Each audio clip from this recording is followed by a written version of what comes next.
It was the kind of night that should have been like any other. But for Kalief Browder, it became the beginning of a nightmare that would haunt him for years.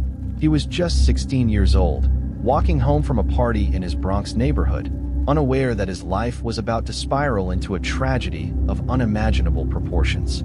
A crime he didn't commit, a system that failed him, a fight for his freedom that would cost him everything. What if you were accused of a crime you didn't commit, locked away in a cell with no hope, and no one believed you? What if the system that was supposed to protect you, instead, became the very thing that destroyed you? Today, before we dive into Kalief's story, let me take a moment to introduce Black Crimes Diary. Here, we explore the untold, heart-wrenching stories of injustice, wrongful convictions, and the dark truths lurking beneath the surface of the legal system. Our channel stands for truth, for uncovering the real stories that rarely see the light of day. Through these stories, we seek justice, understanding, and, most importantly, we strive to give a voice to those silenced by a system that was supposed to protect them. If you haven't subscribed yet, now's the time to hit that button. Join our community of truth seekers, and let's dig into the tragic story of Kalief Browder, his wrongful conviction, the immense suffering he endured, and the cruel twist of fate that changed his life forever. Now let's begin. The Bronx, a densely packed neighborhood, alive with the sounds of city life, the distant hum of traffic, the chatter of friends gathered on street corners, the cries of children playing in the streets. Kalief Browder lived here, in the very heart of New York City's most notorious borough. It was supposed to be home, safe, familiar, a place where every corner held a memory. Kalief was only 16, barely out of childhood, with a future as wide open as the city skyline. But that night, as he walked home from a party in May 2010, something would happen that would change the course of his life forever. Kalief Browder, a young man full of dreams, was arrested. He had been accused of stealing a woman's purse. It was a crime he had not committed, a crime that had no evidence to support it. But the arrest, the very act of being taken in by the police, set off a chain of events that would unravel Kalief's life in ways no one could have ever anticipated. Kalief Browder was stopped on the street by two officers, accused of stealing a woman's purse. The woman, who would later identify Kalief as the thief, had no real proof, no evidence, no eyewitnesses. Yet, Kalief was arrested and charged with robbery, grand larceny, and assault. His world, in an instant, was turned upside down. What followed was nothing short of a nightmare. Kalief was placed in handcuffs, thrown into the back of a police car, and taken to Rikers Island, the notorious New York City jail that had become the symbol of overcrowding, violence, and corruption. But here's where the story takes a shocking turn. Kalief Browder was not just another young man in the wrong place at the wrong time. He was a black teenager, with a criminal justice system stacked against him, with every disadvantage working against him. He had no criminal record, no history of violence. He was just a kid, trapped in a system that had already decided his fate. The crime, an accusation with no evidence, would lead to a prison sentence. And worse still, Kalief would spend almost 3 years in pretrial detention at Rikers Island. Not for a few months, not a year, 3 years. His trial was delayed over and over again, and during that time, Kalief endured unimaginable suffering, alone, isolated, and denied basic human dignity. For weeks, Kalief's case was in limbo. The trial never happened. There was no rush to bring him to court, no urgency to set him free. Why? Because the system had already written his story. For Kalief Browder, it was a fight against an unfair system that had decided his fate without ever truly hearing his side. His case was filled with red flags from the start. No physical evidence connected him to the crime. The victim's identification was weak, based on a vague description. No one could corroborate the accusation. Yet, Kalief's name was forever linked to a crime he didn't commit. But something strange was happening behind the scenes. Months went by. The investigation moved at a snail's pace. Kalief was left in limbo, stuck in the system, his name becoming synonymous with an unjust fate. But while Kalief sat behind bars, his defense lawyer, his family, and even some within the justice system began to question everything. How could Kalief, a teenager with no prior record, be accused of something so serious when there was no real evidence? How could someone be held for so long without trial, without a shred of concrete proof? As the days turned into months, and then years, Kalief's situation became increasingly dire. Rikers Island was no place for a 16-year-old. It was a brutal, dangerous environment where young men like Kalief were forced to grow up quickly, to fight for survival every day. The violence, the isolation, the uncertainty, it was a toxic mix that no teenager should ever have to face. Imagine the trauma, the uncertainty of never knowing when you'll see your family again, or if you'll even make it out alive. The psychological toll of being locked in a cage, accused of something you didn't do, with no clear path to freedom. Kalief began to lose hope. His family, his friends, everyone who loved him, fought to get him out. But it seemed like the more they pushed, the further away the truth got. And then, Kalief began to spiral. The isolation, the fear, the constant tension, it wore him down. He began to act out. He tried to escape. He fought with other inmates. He was placed in solitary confinement, for 2 years. That's right, Kalief Browder, a 16-year-old child, locked in a tiny cell with no human interaction for 2 years. How much can one person endure before they break? How much pain can a person take before they shatter completely? And then, in 2013, the unthinkable happened. After 3 long years in jail, the charges against Kalief were suddenly dropped. No trial, no conviction, no evidence. Kalief Browder had been wrongfully accused and wrongfully imprisoned. The tragedy? Kalief was released, but his freedom came at a price. The psychological scars of those years, spent in solitary confinement, enduring abuse, neglect, and the constant threat of violence, had taken a toll on him that would never be repaired. He had been destroyed by the very system that was supposed to protect him. In the months that followed, Kalief attempted to rebuild his life. But the trauma of his years in Rikers Island, the years spent in an unjust system, was too much to overcome. Kalief struggled with depression, anxiety, and PTSD. He had lost his innocence, his youth, everything he had known. And then, in 2015, just 2 years after his release, Kalief Browder tragically took his own life. The world had failed him. The system had failed him. Kalief Browder's story didn't end with a courtroom victory or with justice being served. His story ended with a tragedy that could have been prevented, a young life snuffed out too soon, all because of a system that treated him as guilty before ever proving his innocence. The tragic loss of Kalief Browder sparked a national conversation about the flaws in the criminal justice system. His case became a symbol of everything that was wrong with the way the system treated black and poor individuals. It was a wake-up call, a reminder that too many young lives are being destroyed by a broken system. In the aftermath of Kalief Browder's tragic death, something began to stir in the world. The injustice that had unfolded before our very eyes wasn't just his burden to bear. It was a collective failing of society, of a system that had betrayed its own. But who was to blame? Who would be held accountable? And could anything ever be done to prevent this tragedy from repeating itself?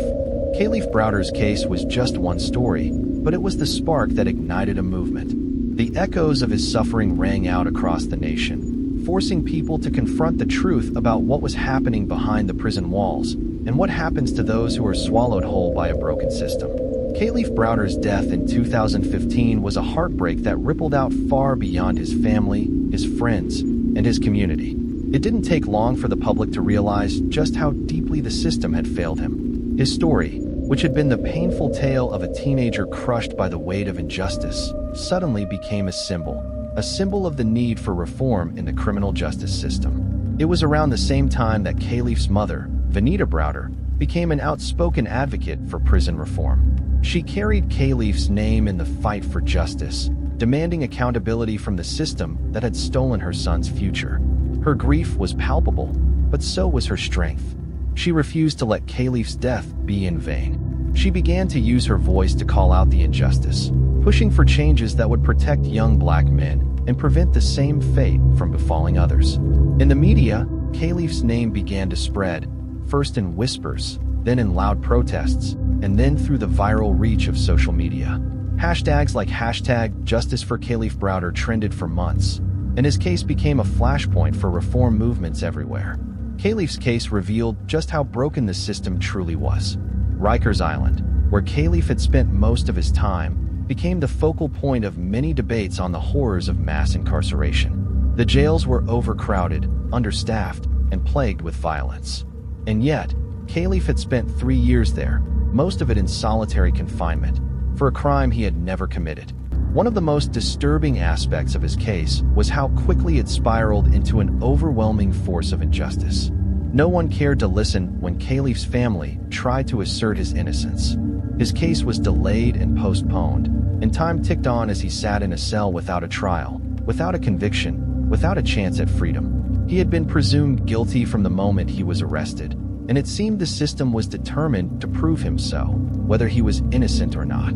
The fact that Kalief had been locked away for 3 years before even facing a trial was a shocking revelation. In New York City alone, thousands of young men and women were subjected to the same horrors Kalief had endured, stuck in the legal limbo that kept them in jail for months, sometimes years, without their day in court.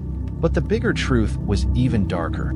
This wasn't just about one mistake or one wrongful conviction. This was systemic.